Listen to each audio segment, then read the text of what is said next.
মেঘনার বুকে নৌকা বয়ে চলে ধীরে ধীরে, যেন ঢেউয়ের সাথে তাল মিলিয়ে চলছে জীবনের ছন্দ। ভোরের আলো ফোটার আগেই লক্ষ্মীপুরের মেঘনা পাড়ের জেলেরা দল বেঁধে নৌকা নিয়ে ছুটে যান নদীর গভীরে, হাতে ধরা শক্ত করে বাঁধা মাছ ধরার জাল, যা তাদের রুটি রুজি আর বেঁচে থাকার ভরসা। চোখে মুখে থাকে একটাই আশা, আজ ধরা পড়বে রূপালী ইলিশ। কেউ দাঁড়িয়ে হাল চালাচ্ছেন, কেউ জাল গুছিয়ে নিচ্ছেন, ঘন্টার পর ঘন্টা নদীর বুকে কাটে ঢেউয়ের সাথে লড়াই করে।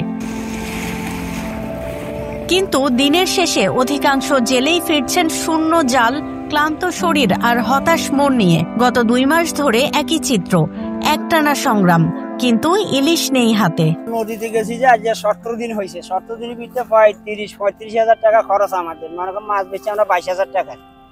আমরা 6 জন ছিলাম ট্রলারে, এখন সাগরে কোনো মাছে নেই, আমাদের মাছে একেবারে কম। মানে আমরা যে খামো আমাদের খানার মাছ ওঠে না। আমরা যে কদিন ফিশিং করছি বুঝছেন, আমাদের খানার মাছ ওঠে না, টাঙ্গে একেবারে মাছ কম। মেঘনার 25টি মাছ ঘাটে যেখানে প্রতিদিন গড়ে পাওয়া যেত প্রায় 3.5 টন ইলিশ, সেখানে এখন সরবরাহ চাহিদার তুলনায় অনেক কম।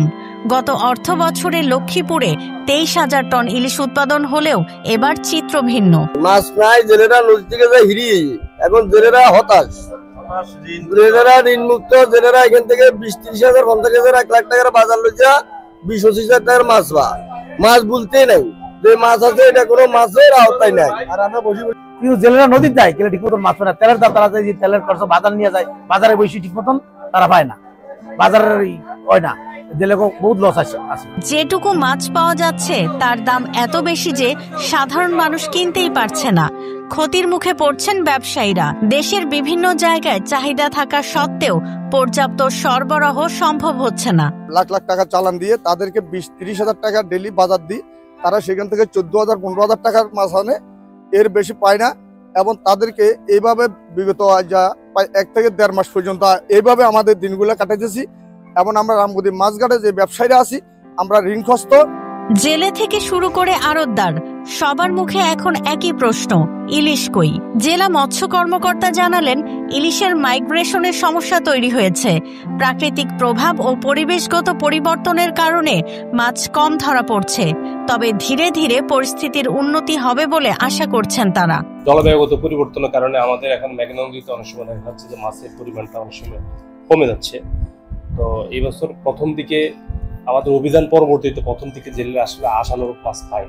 তা আমরা আশা করি এখন যেহেতু এই অমাবস্যার যুগগুলোতে মাছ ধরা পড়া শুরু করেছে এবং পানি কিন্তু একটু বেড়েছে, তো সামনেও আমাদের এই মাছ আস্তে আস্তে বাড়বে এবং জেলেদের কাঙ্ক্ষিত মাছ তারা পাবে। ভরা মৌসুমেও রূপালী ইলিশের অভাবে দিশেহারা লক্ষ্মীপুরের জেলেরা। খালি হাতে ফিরে হতাশা আর কষ্টে দিন কাটাচ্ছে লক্ষাধিক পরিবার। দ্রুত কার্যকর উদ্যোগ না নিলে এই সংকট আরো ঘনীভূত হতে পারে, এমনটাই আশঙ্কা স্থানীয়দের।